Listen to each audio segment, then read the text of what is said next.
الله الرحمن الرحيم الذي خلق الموت والحياة ليبلوكم أيكم أحسن صدق الله العظيم সম্মানিত মুসল্লিয়ান একরাম আপনারা আমার আব্বা রহমতুল্লাহি আলাইহি জানাজায় অংশগ্রহণ করার লাগি আইছেন কষ্ট কররা আর 2 মিনিট একটু ধৈর্য ধরার লাগি আমি আহ্বান করলাম।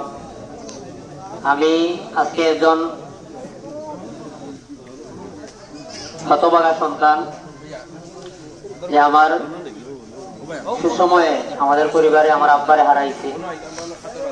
আপনারা উপস্থিত হয়েছেন। আমার আব্বার সাথে অনেকের সম্পর্ক, আমার সাথে অনেকের সম্পর্ক। আমার আব্বা একজন খুবই সহজ সরল মানুষ আসলা, একটু রাগ বেশি আছে, খুব রাগ মানুষের থাকে, কিন্তু তার রাগটা আছে খুব স্বচ্ছ রাগ। এর কিছু হওয়ার হইলে খুব সহজে হয়ে দিতাম।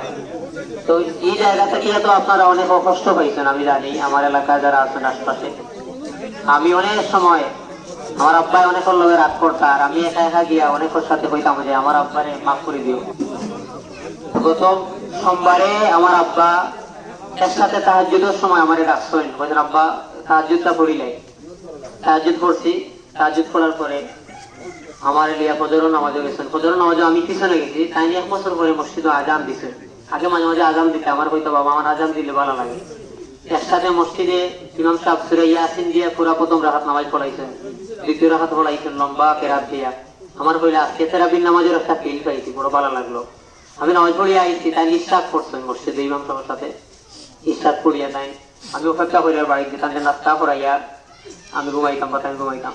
তো 7টার সময় গেছি, আইসেন তাই নাস্তা করছি একসাথে করিয়া ঘুমাইছি। ঘুমানোর পরে 12টার সময় আমার ভাত খাওয়ার লাগে ডাকছেন। আমি শহর প্রোগ্রামও যাইতাম, ওই জন্য ভাত খাইয়া যাও।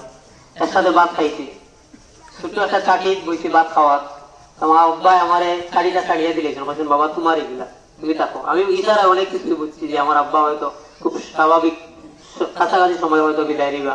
জোহরের নামাজ পড়ছি জামাতে আব্বার সাথে।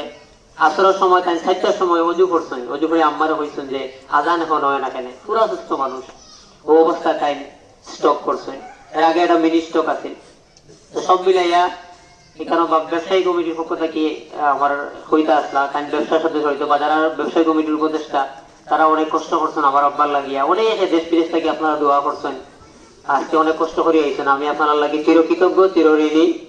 আর সর্বশেষ আজ থেকে 1 সপ্তাহ আগে আমরা 24 নভেম্বর উমরাত যাওয়ার লাগে। আমি অনেক দিন থেকে 1 বছর থেকে ভাবলাম যে আব্বা আপনারা লিয়ে শুধু উমরাত যাইবি, তাই না আমার একলা যাইতা না, ফ্যামিলি সবরে লিয়ে যাইতা।